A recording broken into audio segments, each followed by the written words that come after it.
Hey credit warriors, welcome to the show. And after years of waiting, reading the tea leaves,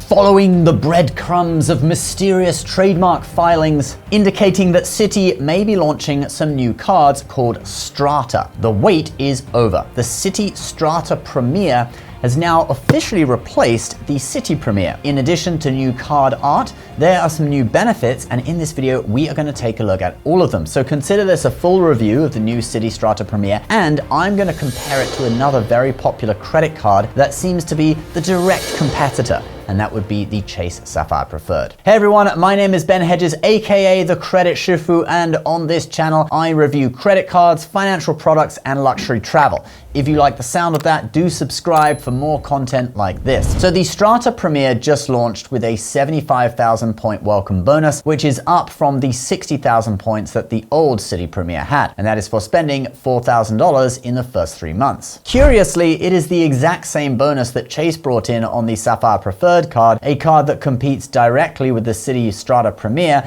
a couple of weeks ago. Could it be that they had some insider information? So anyway, right off the bat, we have a strong welcome bonus worth at least $750 if you do the most basic travel portal redemption. But if you transfer those points out to one of Citi's 19 transfer partners, you could get double that number or higher. The Chase Sapphire has a bit of an edge with the welcome bonus just because if you want to do a travel portal redemption, you get 1.25 cents per point, so that would be $937.50 in value. If you transfer it out to Chase partners though, the value would be similar to the Citi Strata Premier, but there is less choice. Chase only has 13 partners, whereas Citi has 19. But with transfer partners, it's very hard for us to give you a definite answer on which is better. There are so many variables, and it depends on your personal travel habits too. All right, let's get into talking about point earning. So the Citi Strata Premier has, in my opinion, a very competitive set of point earning categories. You've got 10 points per dollar on hotels and car rentals and attractions booked through citytravel.com. 3 points per dollar on restaurants, including takeout, 3x on supermarkets, 3x on gas stations and EV charging, 3x on air travel, 3x on hotels, and 1x on all other purchases. These are very similar to the categories on the old Citi Premier. They've just made the 10x category permanent. That was a temporary category before, and they've added EV charging at 3x.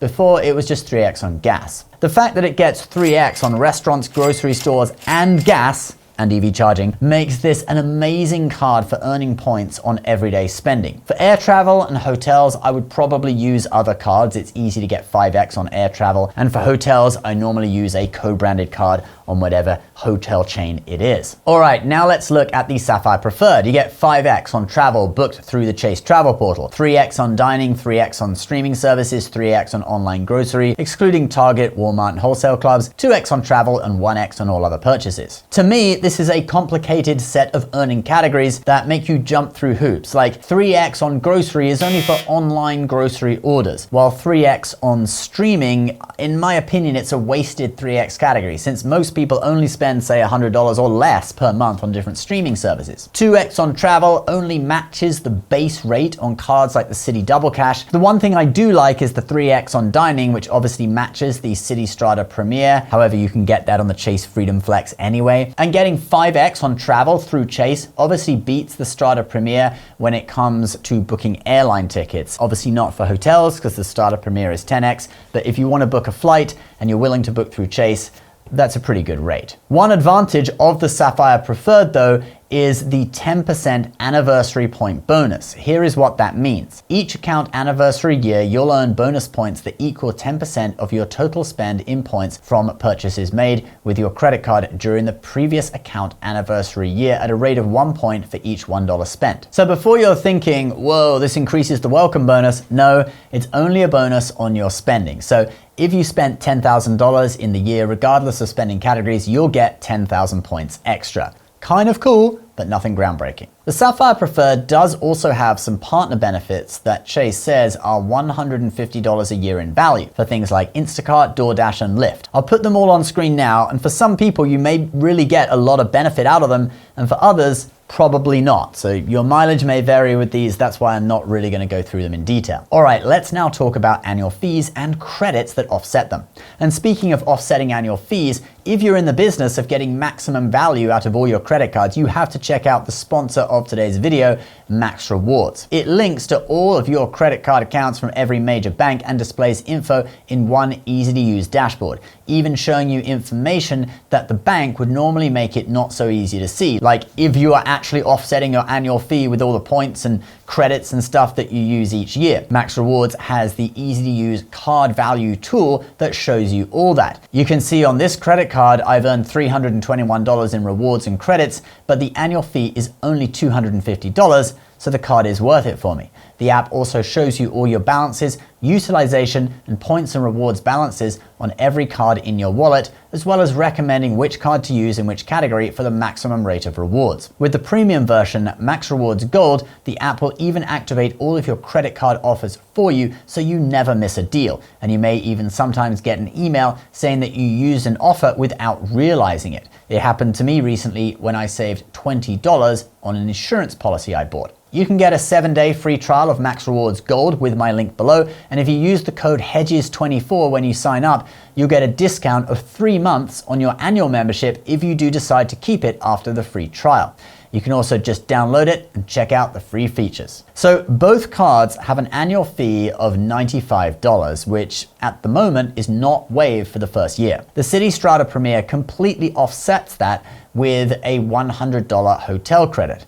But there are a couple of caveats. It is $100 off a hotel stay of $500 or more that has to be booked through Citi Travel. Booking through Citi Travel is understandable, but having to spend $500 or more to get the credit is going to make it not a guaranteed $100 back every year. I mostly book expensive hotels with points, or if using cash, I'll book through a hotel collection that will give me extra rewards and benefits. I use cash and book direct or through a portal only for lower end hotels like Hilton Hampton Inn or Courtyard by Marriott that are, say, $200 per night or so. This means I probably wouldn't get to use this hotel credit on the Citi Strata Premier. On the Sapphire Preferred, you get a $50 hotel credit, so the amount is lower, but it's through Chase Travel and there is no minimum spending requirement. This makes it super easy to use. Like if I'm going skiing in Vermont for like 1 day in winter and I want to drive up the night before and stay 1 night, I'll book a Hampton Inn and get $50 off. And I don't care about benefits or upgrades at the hotel since it's a cheap hotel anyway. An upgrade's not even going to be that good and I'll be getting there late in the evening and checking out early. So,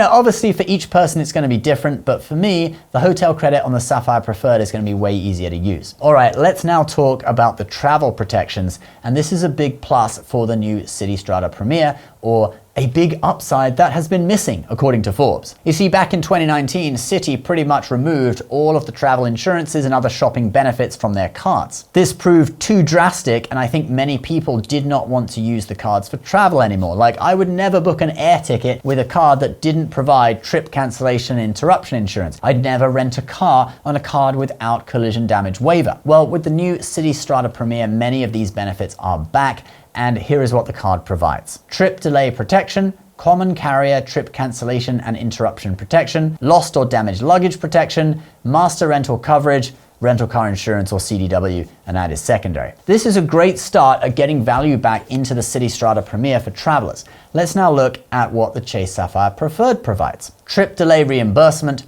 trip cancellation and interruption insurance, baggage delay insurance, auto rental collision damage waiver, primary. Even though it's worded differently, it's basically the same list. Now, you'll have to go in and look at the exact amounts of coverage on each one, and if you're someone who travels a lot and you carry valuables with you, that may sway you towards one or the other. We also need to point out that the CDW, collision damage waiver for rental cars on the Sapphire Preferred, is primary, which means you don't have to claim on your own insurance first in the event of a crash. All right, let's try and bring this to a conclusion and give you some pros and cons of each. The Citi Strata Premier is better for earning points, especially if you only have one card. For a one-card setup, I mean, realistically, not that many people use one card, but if you're just looking at it as a one-card setup, the bonus categories will cover a lot more of your day-to-day spending. But you can get around that with the Sapphire Preferred by getting some other cards like the Chase Freedom Flex, which has quarterly categories, 5%, and also the Freedom Unlimited, which is 1.5 points on everything. That's your non-category card,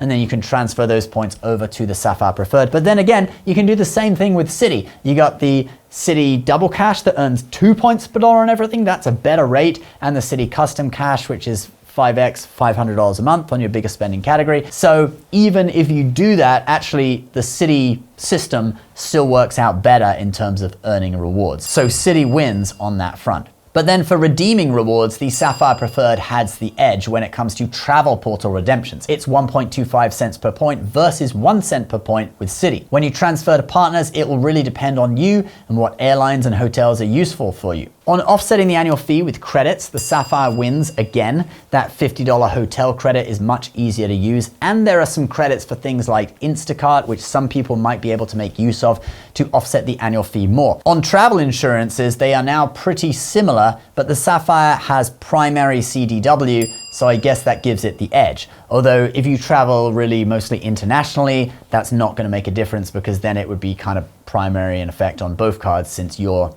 insurance that you have in the US isn't gonna work internationally. And on the welcome bonus, it is a draw since they are exactly the same, although Chase points are worth more through the portal. So if you want to do a lot of travel portal redemptions, I guess the Sapphire wins on that front too. In my opinion, the Sapphire is stronger on everything except for point earning. The Citi Strata Premier with its bonus categories and the other cards like the Double Cash, the Custom Cash that you can get around it to make up a trifecta are quite a bit stronger on that front. But ultimately, which one you get may just come down to which one you're allowed to get the bonus on under the rules. The Chase has the 524 rule, has the 1 Sapphire rule, and if you've had the bonus on any Sapphire card in the past 48 months, which is 4 years, you can't get the bonus on a new Sapphire Preferred. Citi also has the same language for the bonus. If you had the bonus on the old Citi Premier in the past 48 months, 4 years, again, you can't get the bonus on the new Strata Premier. All right, guys, I hope that is helpful. I will put a link to the Chase Sapphire Preferred down below,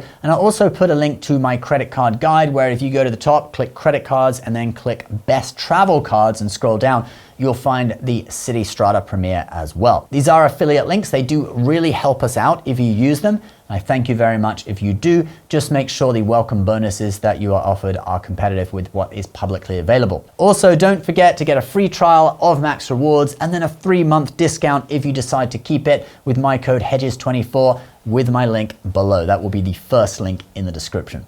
Please subscribe to the channel if you're new. We'll see you next time. Bye-bye.